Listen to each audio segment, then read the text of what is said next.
আচ্ছা, ভন্ডামির তো একটা লিমিট থাকে।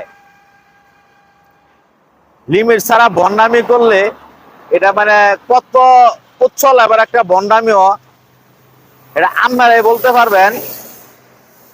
মানে দুনিয়াতে ভন্ডামির অভাব নাই, কিন্তু যখন নাকি মানুষে নামাজ নিয়ে ভন্ডামি করে তখন এটা কত নাম্বার লেভেলে জাগা, এটা ধারণার বাইরে। তো গত 2 দিন আগে শাহবাগের ইনকালাব মঞ্চে কি করছে, তারা নামাজ পড়বো পর বালা কথা। নামাজ নিয়ে তো কোনো বাধা নাই, নামাজ হচ্ছে একটা ইবাদতের কাজ। কর, ফরজ কাজ আদায় করবে, নামাজ পড়বে, ওকে পর। এটা লিয়ে কোনো বাধা নাই, এটা লিয়ে কোনো মতও নাই, কিংবা এটা লিয়ে কোনো ভিন্ন মত প্রকাশ করবো তারও কিন্তু কোনো সুযোগ নাই। নামাজ পড়তে হইব। আমার কথাটা হইতেছে গা, তারা যেন একটা সারিবদ্ধ ভাবে পুরুষ মহিলা এক লগে খাড়িয়ে পড়ছে। মহিলাগত তো পর্দা নাই। তার উপরে কি করছে, কোন মাঝখান দিয়া পর্দা ছাড়া, মাঝখান দিয়া কোন পর্দা ছাড়াই তারা নামাজও খাড়িয়ে পড়ছে।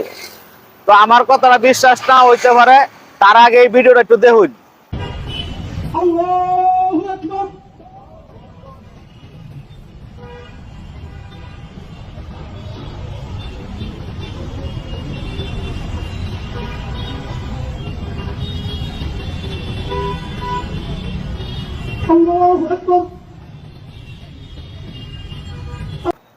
আচ্ছা, এখন যেটা দেখলেন নামাজটা তারা কিভাবে পড়তেছে, এখানে আপনারাই সুন্দর একটা উত্তর দেওয়া যাবেন।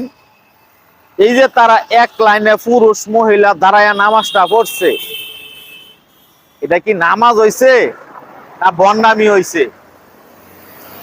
যদি এটা ভন্ডামি হয়ে থাকে তাইলে অবশ্যই একটা যোগ্য যে একটা শাস্তি, এই শাস্তিটা তাদের অবশ্যই দরকার। আর যদি সত্যিকার অর্থে এটা নামাজ হয়ে থাকে তাহলে আল্লাহ রাস্তা আমার মাফ করে দেন। আমি না তখন কথাবার্তা কইছি, আল্লাহ রাস্তা মাফ করে দিবেন। আর যদি নামাজ না হয়ে থাকে তাহলে অবশ্যই একটা বিচার হইব। আর যদি আমার কথাটা সঠিক হয়ে থাকে তাহলে অবশ্যই আমার ভিডিওটা আমরা শেয়ার কইরা সারা দেশের মানুষে দেখা দেওয়ার একটা সুযোগ করে দিবেন, যাতে এই ধরনের ভন্ডামি আর যাতে কেউ না করতে পারে।